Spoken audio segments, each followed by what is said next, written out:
ରାୟଗଡ଼ା ରକ୍ତ ଭଣ୍ଡାରଠାରେ ହେଉଥିବା ରକ୍ତର ଆବଶ୍ୟକତାକୁ ପୂରଣ କରିବାକୁ ବଜରଙ୍ଗ ଦଳ ଆଗେଇ ଆସିଛି। ଏଥିପାଇଁ ରାୟଗଡ଼ା ବଜରଙ୍ଗ ଦଳ ପକ୍ଷରୁ ରାୟଗଡ଼ା ଜିଲ୍ଲା ମୁଖ୍ୟ ଚିକିତ୍ସାଳୟରେ ଏକ ରକ୍ତଦାନ ଶିବିର ଅନୁଷ୍ଠିତ ହୋଇଯାଇଛି।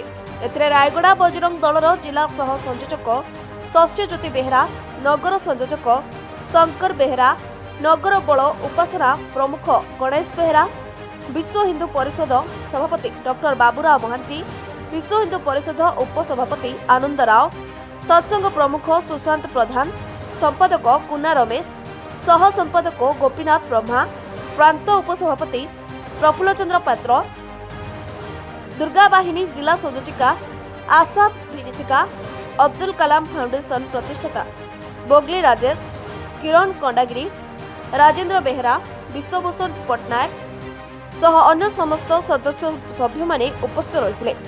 ଏହି ରକ୍ତଦାନ ଶିବିରରେ ବଜରଙ୍ଗର ସଭ୍ୟମାନେ ସ୍ୱେଚ୍ଛାକୃତ ଭାବରେ ମୋଟ 35 ୟୁନିଟ୍ ରକ୍ତ ସଂଗ୍ରହ କରିଥିଲେ। ବ୍ୟୁରୋ ଚିଫ୍ ହୃଷିକେଶ ସାହୁଙ୍କ ରିପୋର୍ଟ, ଓଡ଼ିଶା ନ୍ୟୁଜ୍ 27।